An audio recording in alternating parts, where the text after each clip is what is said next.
Pessoal,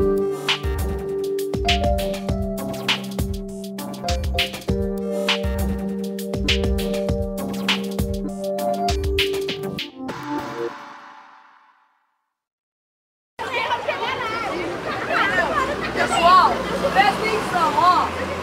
Eu vou chamando de acordo com a lista das autorizações. Natália.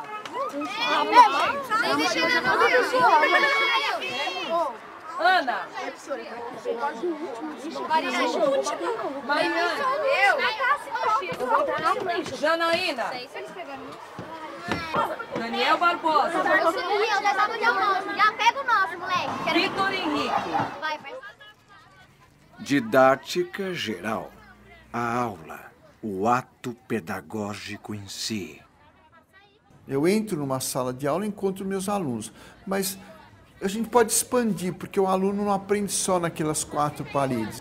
Pessoal, vocês conhecem essa região aqui? Quem conhece? Que lugar é esse?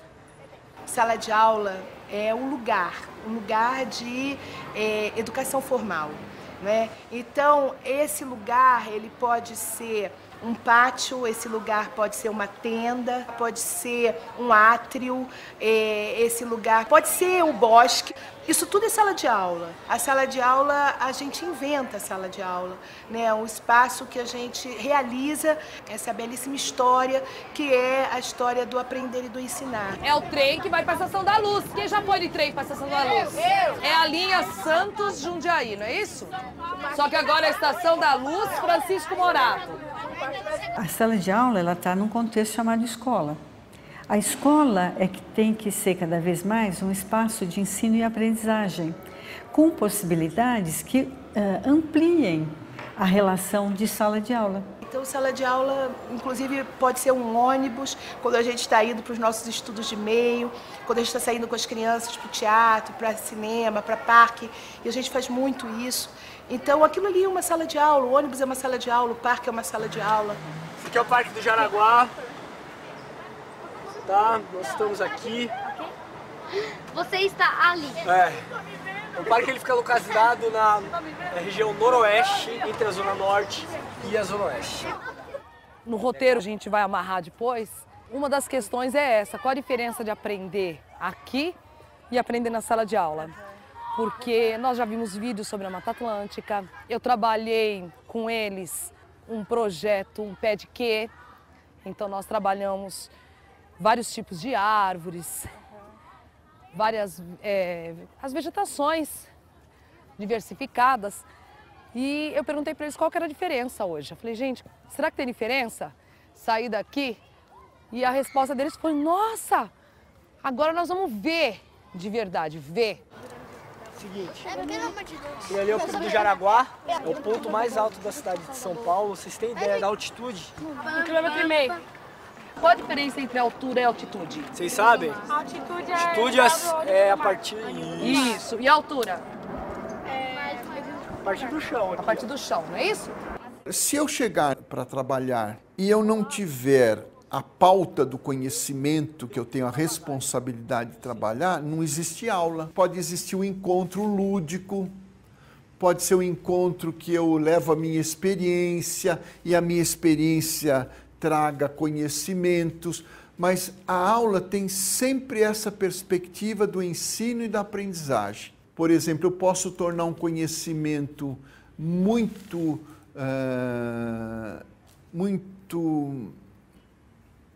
desagradável, pesado para o aluno, como eu posso torná-lo mais agradável, mais palatável. Vocês sabem que tipo de mata é essa?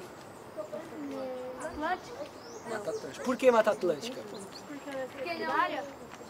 Tem a mata que fica perto do Oceano Atlântico, por isso Mata Atlântica. E a mata que a gente tem aqui é a Mata Atlântica secundária, porque a primária ela já foi cortada.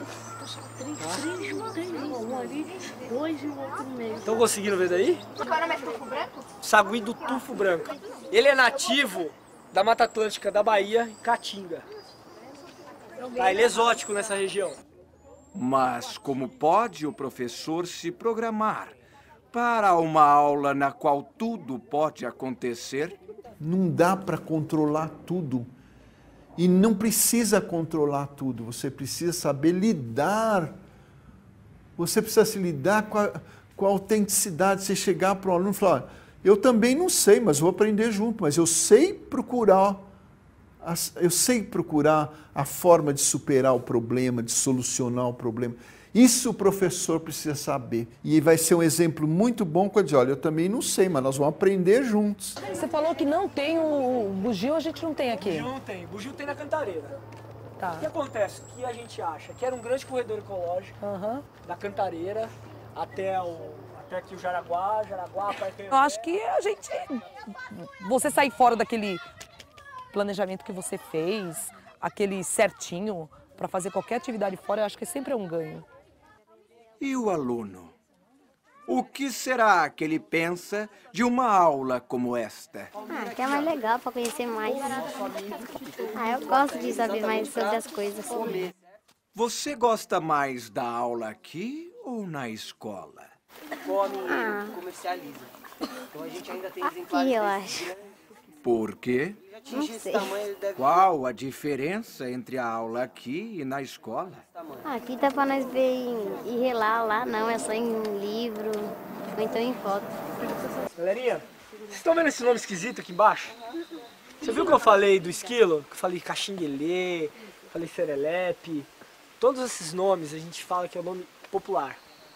Por isso que tem vários nomes. Ele tem um nome científico, igual a figueira. Existe a figueira branca, existe a figueira só. Esse daqui é o gênero dela, esse daqui é a espécie. Esse daqui é o nome científico. Então o gênero dela é Ficus, espécie insípida. Se eu chegar no Japão, chegar para um cara, eu quero uma figueira branca, o cara não vai saber o que é. Tem que falar um nome científico. Porque lá deve ter um outro nome popular. Tá?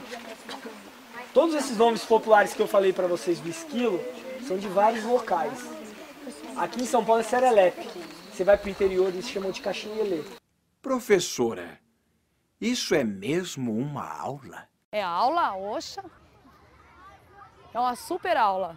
Mas e o giz e o quadro negro? A senhora não sente falta? Eu não. Nem um pouco. Nem um pouco. Acho que não precisa ter giz e quadro negro, não. Será? A parede, a lousa, o giz, isso não é condição sine qua non para se dar a aprendizagem e o ensino. Algumas outras coisas são condições sine qua non, mas essas coisas não. E muitas vezes a gente confunde as coisas, fica dando valor demais àquilo que não é personagem principal da história, é só um coadjuvante. As pessoas concebem um espaço como tem que ser daquele jeito. Eu só consigo ensinar se tiver lousa, apagador, giz, carteira uma atrás da outra, né? As crianças, né, sequenciadas, só consigo ensinar desse jeito. E não é assim. Você consegue ensinar de qualquer jeito. Pessoal, vamos fazer uma roda aqui no meio, ó, que eu quero falar com vocês um pouquinho.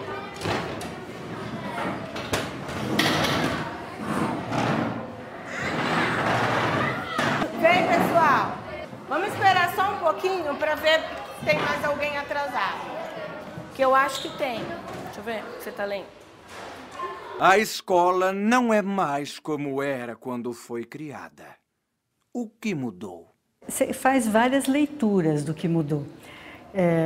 Que são talvez pontuais, né, que você diz, mudou porque hoje não tem uniforme, ou o uniforme é diferente, né? Mudou porque as crianças ficavam numa carteira fixa, hoje as carteiras são móveis, né? Só isso já faz você prestar atenção que a necessidade de deixar carteiras móveis já entra com uma perspectiva interessante da didática, que é da aprendizagem com o outro, em grupo. Então, você já percebe que não foi uma mudancinha só física, ela tem um projeto pedagógico interessante por detrás. Qual era a primeira coisa que a gente precisava saber? Ó, não é hora de conversa. A tabuada. Pode-se falar em grupo quando um conjunto de pessoas movidas por necessidades semelhantes se reúnem em torno de uma tarefa específica.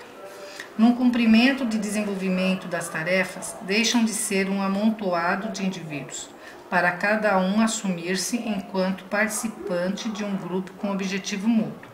Eu estou vendo assim, a proposta é que a gente faça mais trabalhos em grupo, não é isso? Acho que assim, no convívio com o outro, você começa a se entender, a se conhecer, eu acho, então, a se reconhecer, a perceber. Mas começa desde a infância, porque a criança, quando ela começa a ter contato com outras crianças da mesma idade... Que é aquela história do grupo primário, né? Que é a família. Exatamente. Então, com assim, ela tem aí vem o nosso aquela interação e tudo mais. Se tiver um trabalho legal, quando eles chegarem na quinta série, eles sabem trabalhar em grupo. E assim, eles sabem...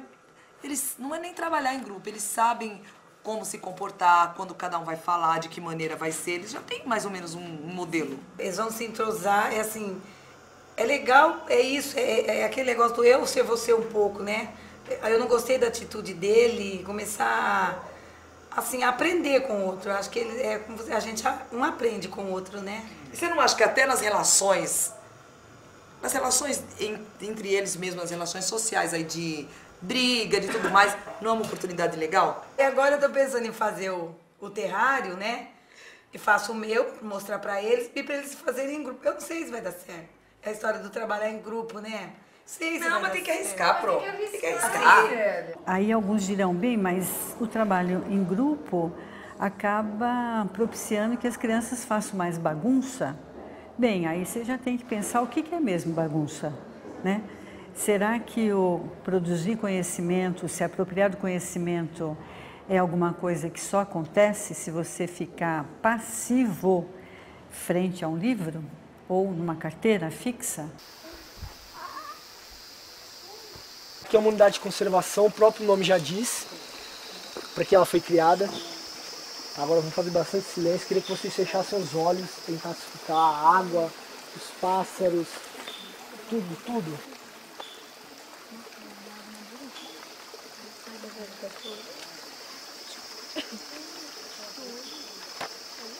Vocês conseguem escutar isso em casa?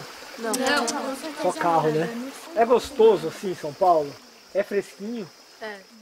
É você trabalhar um conhecimento, mas trabalhar um conhecimento de maneira que eles consigam estabelecer relações. Isso para mim é aula, isso é aprendizagem.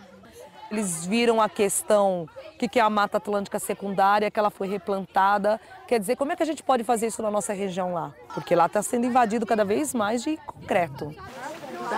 Tem mata, Jefferson, onde você mora? Quando você abre a janela da sua casa, você consegue ver o quê? Na casa. Só casa. Você não tem vista nem com a serra lá da Cantareira? Só e você, Gabriel? O que você consegue ver? Eu consigo ali ver a Cantareira, da minha casa. Onde você mora, Bruna? Ali nos prédios, do lado do Gabriel. Qual a sua vista da janela do seu quarto? A mesma que a minha. Outros prédios. São outros? Outro tá de outra posição? Tá. O que você vê? Eu vejo prédio em cima, um monte de casa e em cima um pouquinho de... Uma aula considerada mais progressista é aquela que eu trago elementos que propiciam a criticidade do aluno, a capacidade de reflexão. De maneira geral, na situação da educação brasileira, as políticas públicas, historicamente o que nós vimos, elas confinaram o professor hoje a ser mero executor. O professor recebe pronto a aula, ele recebe um roteiro, ele recebe um livro didático, às vezes ele recebe um caderno, um conjunto de conteúdos, já praticamente a aula para ele executar. Isso, sob o ponto de vista de uma didática progressista, é uma catástrofe, porque o professor ele deixa de ser sujeito, pensante, crítico, o sujeito que cria. É muito importante a criatividade do professor na sala de aula. E quando não dá para sair da escola? É possível inventar um novo lugar onde ocorre o processo ensino-aprendizagem. A escola ela tem um lugar que é um lugar muito possível, tudo é possível, né? É possível você pegar as crianças, trazer o grupo e convidar o grupo para estar no bosque trabalhando. É possível você convidar o grupo para vir para a tenda. É possível você convidar o grupo para ir para a quadra, para ficar no átrio, para ficar num corredor. Eu já convidei o grupo para trabalhar no corredor. Fala agora a Kelly, depois a Priscila. Vai lá. Fala pro grupo, ó, o grupo quer te ouvir, Kelly. Eu já vi o ratinho da Gabi, né? Você já viu o ratinho dela? Quando a gente coloca ele, tira ele de dentro da caixa, ele vai pra debaixo, correndo da máquina. Ah, é? Vamos deixar a Jaque falar agora. Vai lá, Jaque. Professora, eu tinha um peixinho, acontece que ele morreu. Ele tinha uma casinha dentro da... Era um aquário e dentro do aquário tinha uma casinha assim, enfeitando? Que bacana. E aí ele viveu pouco tempo. O aluno não aprende só naquelas 4 paredes, ele aprende nos corredores, ele aprende na cantina, ele aprende nas escadas, ele aprende, enfim, todos os espaços da escola.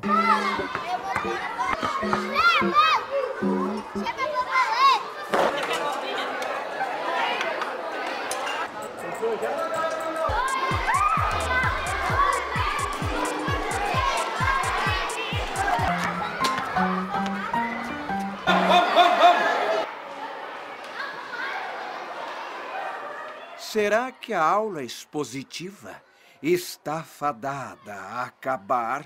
Às vezes a gente também corre num equívoco assim. A aula expositiva é tradicional, a gente tem que abolir a aula expositiva. Eu acho isso um equívoco muito grande, porque existem diferentes maneiras de você trabalhar, você expor um determinado assunto. Então, não é o ato de dar aula que a faz tradicional ou não. É como você aborda a temática, que articulações você faz para articular a sua aula de uma maneira crítico-social. Todo mundo guarda a foto agora, depois vocês fazem isso. Quando a gente fala de relevo na sala de aula, aqui dá pra perceber isso? O que é relevo, gente? Os altos e baixos que eu tenho na superfície, não é isso? Agora, nós estamos no ponto mais alto, não estamos? Olha o tanto que a gente subiu para conseguir chegar. A cidade é mais ou menos plana? Mais ou menos? O que vocês acham? Desalinhado? Tá fazendo assim, daí tem um negócio. E como é que chama esse desalinhadão em geografia? Não é relevo? Isso. Uma coisa é você ver num livro, na internet. Uma coisa é você ver de perto. E principalmente do alto. Vamos descer, gente, ó!